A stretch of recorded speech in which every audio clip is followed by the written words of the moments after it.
Bonjour à toutes et à tous et bienvenue dans cette vidéo de la série des vidéos pour la préparation à la certification NCP-CI sur Azure. NCP, Nutanix Certified Professional, CI, Cloud Integration, Azure ici. L'examen est déclinable également en version AWS. C'est également une autre série de vidéos, mais je vous mettrai le lien dans la description de celle-ci. Voilà, n'hésitez pas à les voir. Donc ici, on est dans la suite de toutes les vidéos qu'on a fait au préalable. On suit un workflow. Ce workflow, vous voyez ici. Et donc, si vous avez pris les vidéos dans le bon ordre, logiquement, la dernière vidéo que vous avez regardée avant celle-ci était celle où on configurait la liaison entre le portail NC2, donc de Nutanix, et l'environnement Azure au travers d'une entité programmatique.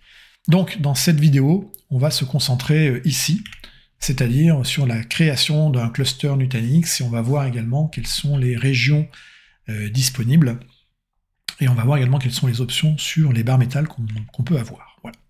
Allez, c'est parti.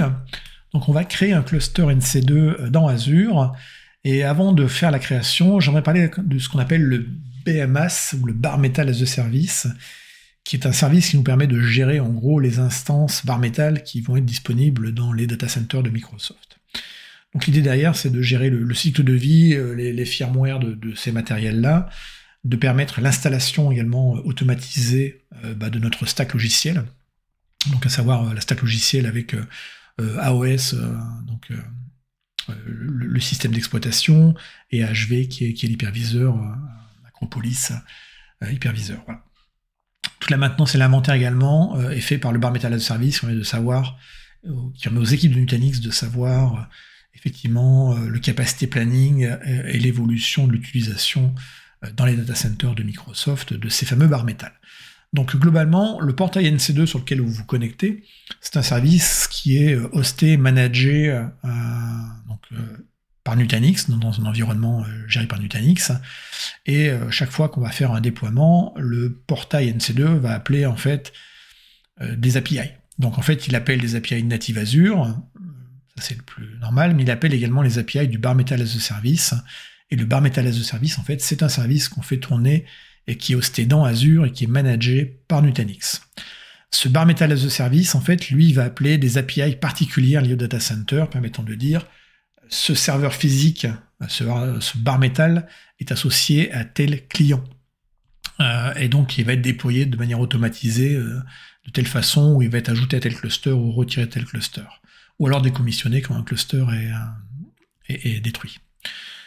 Donc toute cette partie-là, effectivement, les opérations dans le data center en tant que tel, c'est pas Nutanix qui va avoir la main sur les opérations de ce qui se passe dans les data centers de Microsoft. Par contre, effectivement, par des API qui ont été co-engineering, où il y a un travail commun avec les équipes d'engineering des data centers Azure, grâce à ce Bare Metal as a Service, on peut envoyer des ordres justement pour pouvoir sortir de l'inventaire des nouveaux serveurs, les affecter à un client, etc. Le portail NC2 appelle également les API d'Azure, notamment sur les parties réseau, blob storage, etc. Et donc ça, ce sera les API traditionnels que vous connaissez si vous faites de l'Azure, qui sont les API ARM. Voilà. Le tout derrière va piloter quoi ? Va piloter les Bare Metal en tant que tel, et ce qu'on appelle le réseau, le underlay networking, qui est en gros le réseau dans lequel tout ce beau monde va venir se connecter. Voilà. Donc, retenez qu'in fine, tout le déploiement se fait depuis le portail NC2 ou depuis les API du portail NC2, et qu'en fait vous avez une instance de Bare Metal instanciée par région Azure. Donc, si on prend le cas par exemple de l'Europe, on a du NC2 et des instances Bare Metal disponibles en West Europe, c'est-à-dire Amsterdam, les data centers de Microsoft d'Amsterdam, et également en West Germany centrale, ce qui correspond à Francfort. Et donc on va avoir une instance de Bare Metal à Amsterdam, une instance de Bare Metal as a Service à Francfort. Tout ça, ça se tourne dans un environnement qui est managé par nous, et ça a été conçu avec et pour Microsoft derrière. Voilà. Donc les instances Bare Metal disponibles côté Azure sont au nombre de 2 aujourd'hui. Il y en aura plus dans le futur, mais 2 ça suffit pour la certification en tout cas. Les AN36 et les AN36P, et la région va dire qui est disponible où. Donc en gros, AN36, c'est disponible en East US 2 et US West 2, AN36P c'est tout le reste. Donc globalement, il n'y a pas de questions spécifiques, il n'y a pas à apprendre par cœur tout ça. Retenez que les deux ont 36 corps, Les 36P, elles ont juste plus de mémoire, une fois et demie plus de mémoire, et qu'en termes de stockage, là encore, il y a à peu près un peu plus de stockage, et qu'il y a du stockage donc de type NVMe, couplé à du stockage Octane, donc des NVMe faible latence. Voilà. Les régions où on peut déployer du NC2, eh ben, c'est les régions suivantes. Le calendrier est prévu pour agrandir des régions. Très récemment, on a eu l'Inde et le Qatar, et les Émirats Arabes Unis et le Qatar également qui ont été ouverts. Là encore, c'est en cours de déploiement. Il n'y aura pas vraiment de questions pièges pour vous demander dans l'examen où le déployer, mais sachez juste qu'effectivement, quand on va déployer un cluster, on doit préciser dans quelle région on veut le déployer, et surtout dans quelle zone de disponibilité au sein de cette région.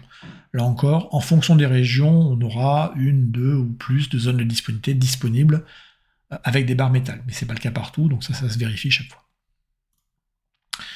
Il faut savoir que donc un cluster est déployé dans une monozone de disponibilité. Pour des raisons de performance, les nœuds se parlent en permanence dans un stockage, enfin dans une solution hyper convergée, la latence étant importante, on met tous les nœuds dans une même zone de disponibilité au sens Azure.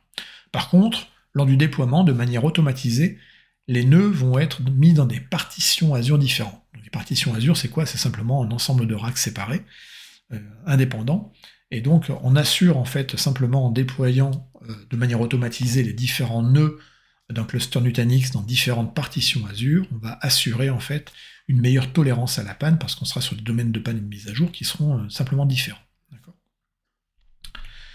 Donc ça va se concrétiser basiquement comme plusieurs racks, et puis on va dispatcher les clusters là-dedans, tout simplement.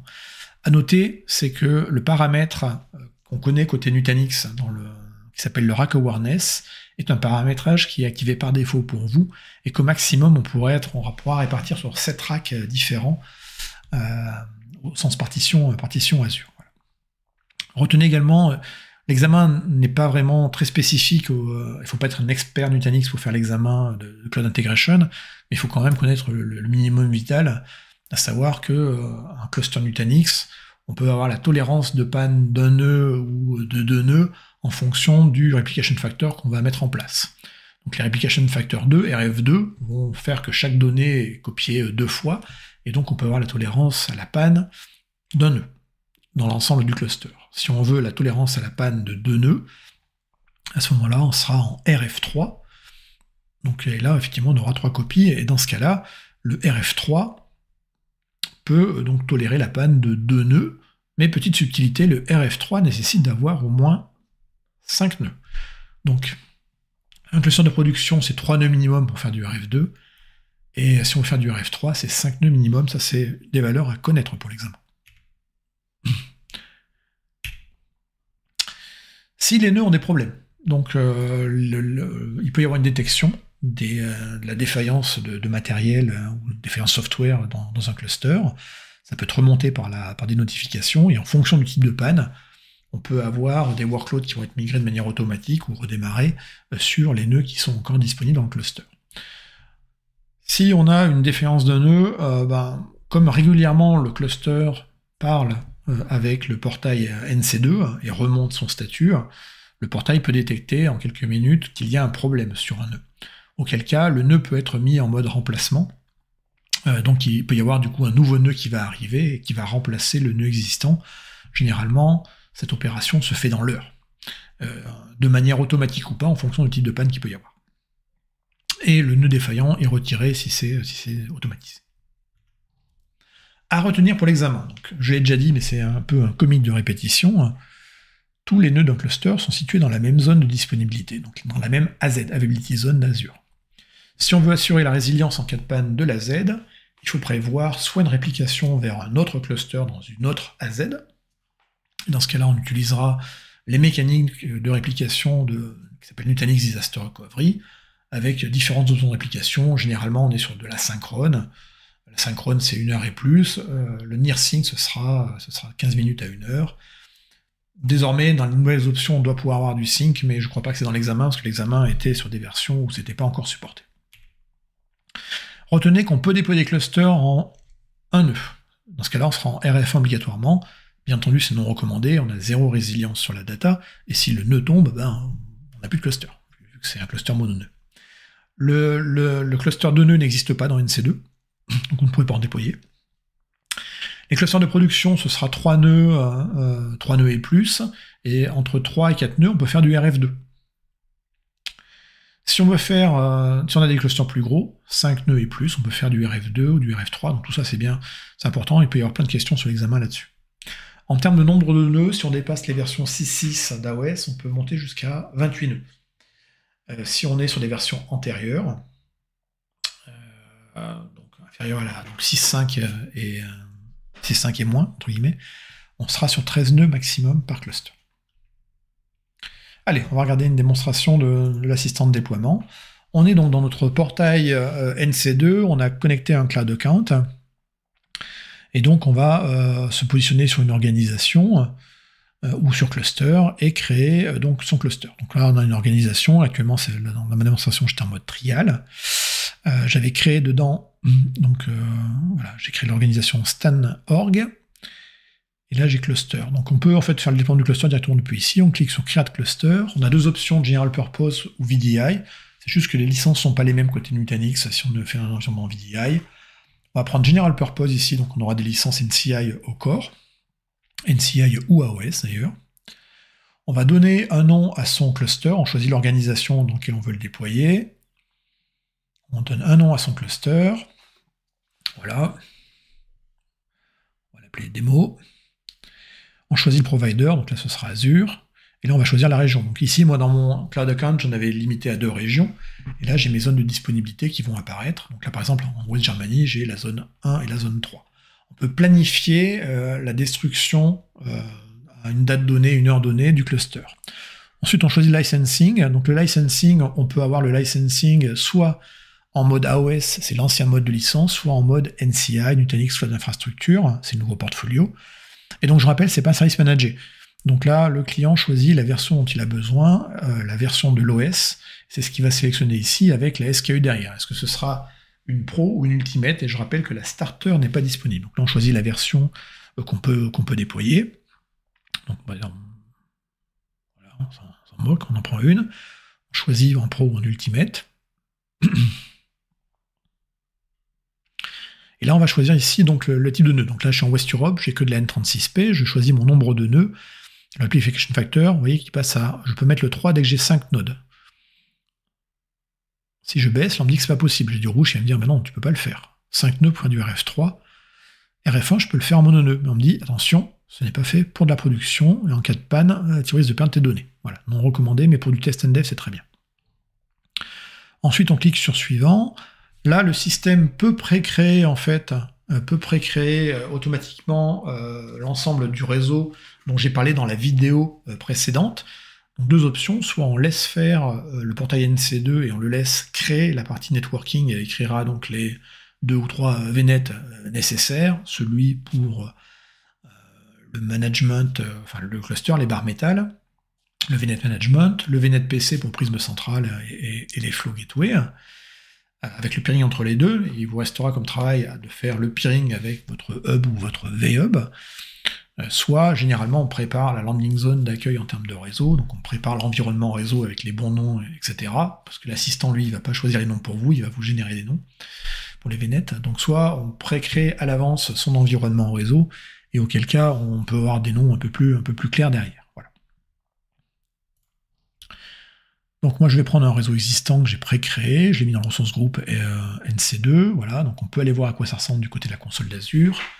Et donc du côté de la console de l'Azure, on va retrouver les quelques ressources pré-créées, donc ça se référait la vidéo précédente sur ce qu'on a préparé en termes de réseau. Donc j'ai quoi ici?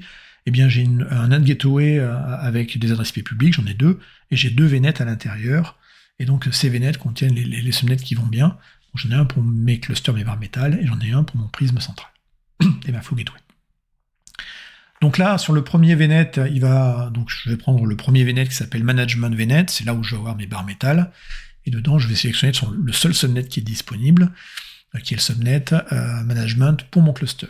Au passage, ici, le seul subnet qui sera proposé par rapport à un VNet donné sera le subnet sur lequel on a activé la délégation par rapport au service barre métal. Là encore, je vous encourage à voir la vidéo précédente sur le réseau si vous ne l'avez pas vu, mais c'est un petit rappel par rapport à la dernière fois. Voilà. Donc là, ici, on précise que ce subnet va contenir les bar metal, et donc c'est là où il servira pour les communications entre les CVM et les services de management, comme la partie hyperviseur, AHV, etc.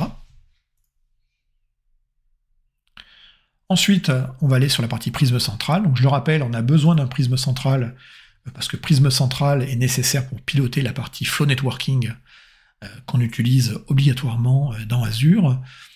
Si c'est le premier cluster qu'on déploie côté Azure dans cette zone de disponibilité, l'option numéro 1 est obligatoire, on doit déployer une nouvelle instance de prisme central. Si on a déjà un cluster dans la même zone de disponibilité, on peut dire je vais m'enregistrer auprès d'un cluster existant qui a déjà un prisme central de déployer. Voilà. C'est ici où on a les informations de base sur le compte par défaut de connexion à prisme central, qui n'est pas ouvert, je vous le rappelle, sur Internet, mais à la première connexion, on vous demandera de changer ses identifiants. Ensuite, on va sélectionner quel est le VNet qui sera utilisé pour prisme central. Là encore, le management subnet, donc là où il y aura prisme central installé, il va automatiquement vous faire apparaître. On le voit ici, parce que j'ai plusieurs subnets, on va revenir juste un peu en arrière. Voilà.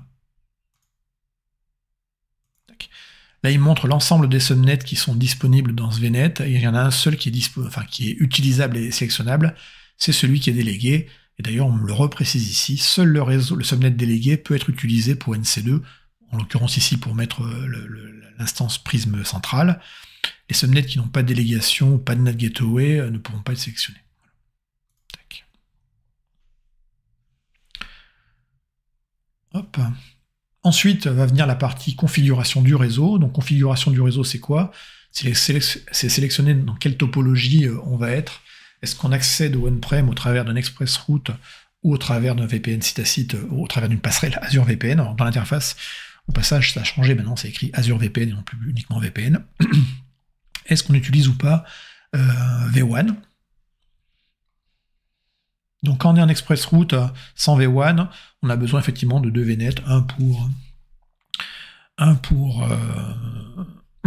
les bar metal et un pour prisme central. Si j'avais sélectionné VPN, en fait j'aurais besoin d'un troisième VNet qui serait dédié à Flow Gateway, mais c'est le cas particulier du VPN site à site, normalement on ne devrait pas avoir trop de questions là-dessus.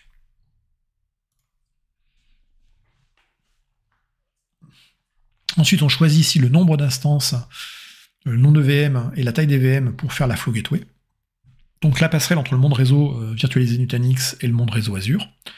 Donc voilà, donc là, il y a une addition qui est faite.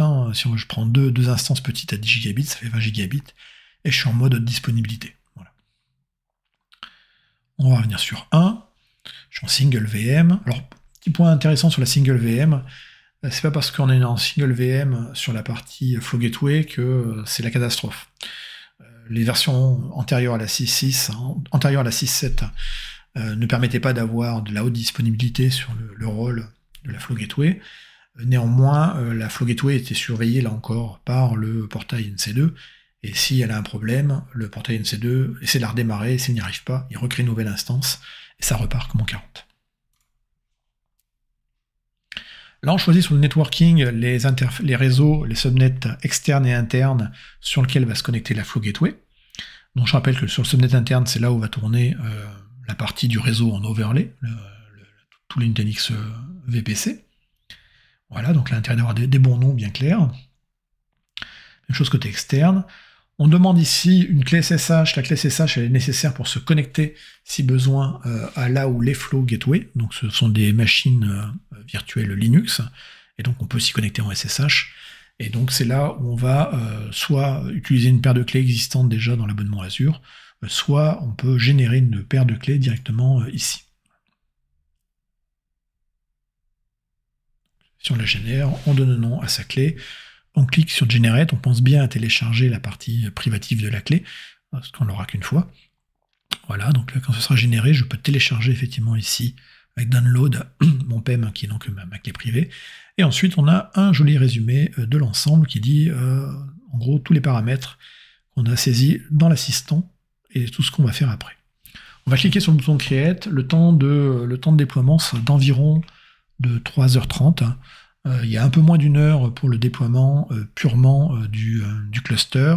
Ce qui va prendre du temps, c'est le déploiement de prisme central. Donc, une fois qu'on a lancé le déploiement, on est sur cette interface-là, qui est l'interface de management du cluster. On voit qu'il y a un compte création. Donc là, la partie configuration du réseau, c'est vraiment la vérification des VNet existants et de tous les objets nécessaires, ou la création si on leur a demandé de les créer. Ensuite, les hosts sont provisionnés. Donc c'est là où ils reçoivent, en fait, ils sont sortis du pool commun des barres métal, ils sont affectés au client. Et donc il y a le téléchargement de l'image OS qui est fait dessus, et ensuite le cluster est formé. Donc cette phase-là, elle dure environ 90 minutes. Et ensuite, la partie qui sera longue, c'est la partie déploiement de Prism Central. Et le déploiement de Prism Central, lui, il prend pas mal de temps, parce qu'il y a le téléchargement de l'image de Prism Central qui est assez grosse. Ensuite, il y a le déploiement, une fois que Prism Central est installé, le cluster est enregistré sur le Prism Central. Ensuite, il y a le déploiement de CMSP, qui est en gros la plateforme de Cloud Microservice Platform. Donc c'est une plateforme de microservices sur lequel on va déployer le Network Controller, qui est ce qui va permettre le contrôle du SDN après, et donc de flow networking. Et une fois que ça se sera fait, la dernière étape après le déploiement de Prism Central, eh bien, ce sera le déploiement de la Flow Gateway, c'est-à-dire là où les VM qui vont assurer la transition entre le monde réseau Nutanix et le monde réseau Azure. Voilà. On a fait à peu près le tour du déploiement. Alors ça, je vous encourage à faire ce test drive. Donc les test drive, c'est alors c'est normalement des environnements d'entraînement pour tester, évaluer des produits.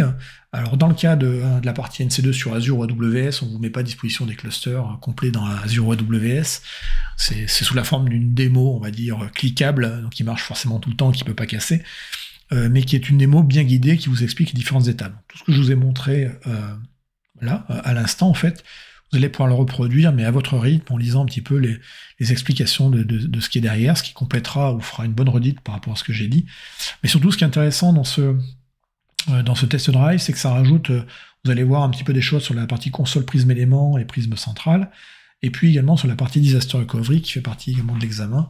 Et vous avez également la mise en place d'un layer 2 étendu, ce qui est plutôt assez intéressant. Donc ça se fait à peu près en 1 heure et demie, en prenant vraiment son temps. Donc ça vaut le coup de le faire, ça coûte rien, à part de s'enregistrer pour le faire. Voilà, c'est tout. Et normalement, avec ça, vous devriez bien comprendre toute la partie déploiement. Et ça nous permet de terminer tranquillement cette vidéo. Et donc on va voir après la suite de tout ça. C'est-à-dire, une fois que notre cluster est déployé, on fait quoi après? Il reste encore des choses à faire côté Azure, notamment les configurations au niveau de flow, et ce sera une vidéo assez intéressante qui sera juste après.